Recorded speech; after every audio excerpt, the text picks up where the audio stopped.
Comment fait-on pour faire face à la critique et réussir à avoir des relations harmonieuses au travail? La plupart des gens sont très sensibles à la critique. Je rencontre dans ma pratique professionnelle des personnes qui ont vraiment beaucoup de mal à faire face à la critique. Parce que la critique est négative, elle voire même destructrice. Elle est désagréable, dure à accepter. Nous y sommes tous sensibles. Personne n'aime la critique, puisque personne n'aime voir ses choix être remis en question. La critique est vécue comme une agression, comme une attaque personnelle. Elle est ressentie avec beaucoup d'humiliation, beaucoup de honte.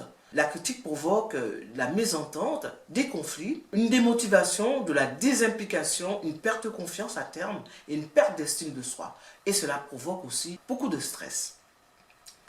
Mais pourtant, la critique est constructive parce que, en fait, c'est une bonne remise en question, c'est un moyen d'auto-analyse efficace également, et elle permet de justement d'avoir un feedback positif et surtout la critique est très utile pour réussir dans sa vie professionnelle. Mais pourtant, il existe une manière de bien gérer la critique de façon très utile et positive. Dans cette vidéo, qui est une série de 2, je vais partager avec vous 2 techniques. Et la première technique que je vais partager avec vous dans cette première vidéo va vous permettre de mieux appréhender la critique de manière à mieux la gérer.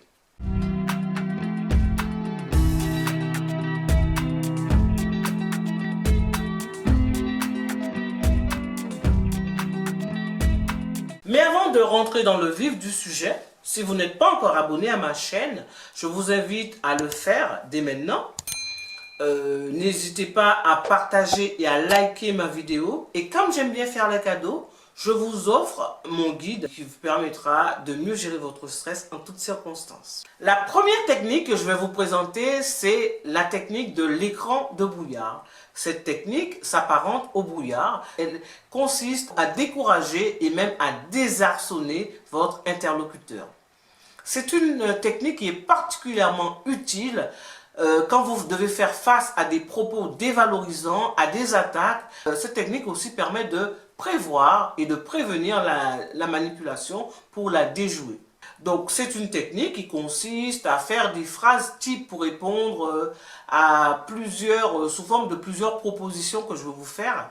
Si par exemple, vous pouvez être très laconique, très bref, en répondant à votre interlocuteur par des phrases types en fait, et en disant « c'est bien possible »,« sans doute »,« c'est probable »,« c'est vrai »,« c'est exact »,« vous avez » ou « tu as raison »,« je n'en doute pas »,« j'en suis certain »,« c'est ton avis » ou « c'est votre avis »,« c'est votre point de vue » ou « c'est ton point de vue ». Si par exemple votre interlocuteur vous dit « tu n'es pas serviable », vous pouvez répondre « cela m'arrive parfois de ne pas être serviable ». Et à travers ces phrases types, vous admettez le fait reproché, mais vous entendez aussi le refus de vous juger négativement et de vous sentir coupable. Et cette technique de phrase type déjoue la manipulation et la dévalorisation de l'autre.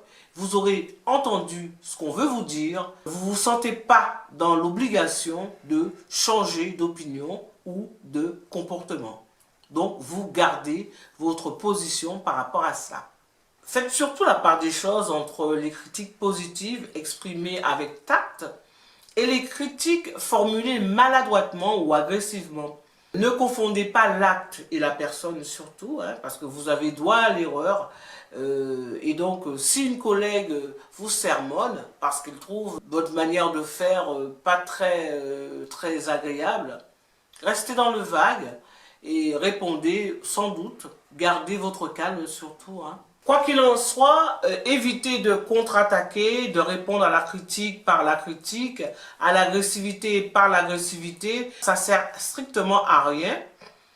Donc, n'hésitez pas à vous faire aider pour développer votre estime de soi et votre confiance en soi. Et donc, je me tiens à votre disposition. Si vous voulez améliorer votre manière de mieux appréhender la critique, vous pouvez prendre en contact avec moi sur Doctolib ou aller visiter mon site www.didialecusson.fr. Vous pouvez évaluer votre niveau de stress et aussi retrouver des contenus inspirants.